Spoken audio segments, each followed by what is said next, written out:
অন্তর্বর্তী সরকারের উপদেষ্টা পরিষদে থাকা দুই তরুণ ছাত্র প্রতিনিধি তথ্য ও সম্প্রচার উপদেষ্টা মাহফুজ আলম এবং স্থানীয় সরকার উপদেষ্টা আসিফ মাহমুদ সজীব ভুঁইয়া আজ বুধবার পদত্যাগ করতে চলেছেন বলে সরকারের একাধিক নির্ভরযোগ্য সূত্র জানিয়েছে। বিষয়টি নিয়ে কেউ প্রকাশ্যে মন্তব্য করতে না চাইলেও দায়িত্বশীল মহল নিশ্চিত করেছে ত্রয়োদশ জাতীয় সংসদ নির্বাচনের তফসিল ঘোষণার আগে শেষ মুহূর্তেই তারা দায়িত্ব ছাড়ছেন।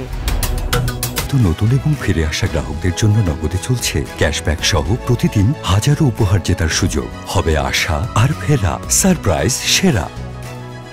নির্বাচন কমিশন আজ সন্ধ্যায় বা আগামীকাল বৃহস্পতিবার তফসিল ঘোষণা করতে পারে। তার আগেই গতকাল মঙ্গলবার প্রধানমন্ত্রীর দপ্তরে সংশ্লিষ্টদের তাদের সিদ্ধান্ত জানানো হয়। বিশেষ করে উপদেষ্টা পরিষদের গতকালের নিয়মিত বৈঠকেই এই দুই উপদেষ্টার পদত্যাগ প্রসঙ্গটি গুরুত্ব সহকারে উঠে আসে।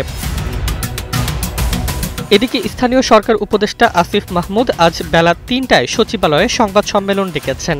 মন্ত্রণালয়ের জনসংযোগ কর্মকর্তার পাঠানো বিজ্ঞপ্তিতে বলা হয়েছে তিনি সমসাময়িক ইস্যু নিয়ে কথা বলবেন। তবে সরকারের ভেতরকার সূত্র বলছে পদত্যাগের ঘোষণা দেওয়ার জন্যই এই সংবাদ সম্মেলন। সরকার সংশ্লিষ্ট ব্যক্তিদের মতে সেপ্টেম্বরে দুই উপদেষ্টাকে দায়িত্ব ছাড়ার পরামর্শ দেওয়া হলেও তারা অতিরিক্ত সময় চান। মাহফুজ আলম সরকারের মেয়াদ পর্যন্ত কাজ চালিয়ে যেতে চেয়েছিলেন, এমনকি নির্বাচন না করার ইচ্ছাও প্রকাশ করেছিলেন।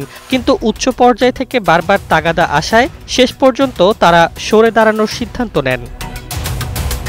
জুলাই গণ অভ্যুত্থানে নেতৃত্ব দেওয়া ছাত্রদের প্রতিনিধি হিসেবে তিনজন উপদেষ্টা পরিষদে জায়গা পেয়েছিলেন। তাদের একজন নাহিদ ইসলাম আগেই পদত্যাগ করে এনসিপির আহ্বায়ক হন। অন্য দুইজন মাহফুজ ও আসিফ দলটিতে আনুষ্ঠানিক কোনো পদ না থাকলেও রাজনৈতিকভাবে প্রভাবশালী হিসেবে বিবেচিত। এখন প্রশ্ন উঠেছে পদত্যাগের পর তাদের রাজনৈতিক গন্তব্য কোথায়? আসিফ মাহমুদ ঢাকার ধানমন্ডিতে ভোটার হয়েছেন এবং ঢাকা 10 আসন থেকে প্রতিদ্বন্দ্বিতা করতে পারেন বলে আলোচনা রয়েছে। অন্যদিকে লক্ষ্মীপুর 1 আসন থেকে মাহফুজ আলমের প্রার্থী হওয়ার সম্ভাবনা রাজনৈতিক সমীকরণের কারণে অনিশ্চয়তায় পড়ে গেছে। এনসিপির প্রার্থী তালিকা চূড়ান্ত প্রক্রিয়াতেও নজর রয়েছে অনেকের।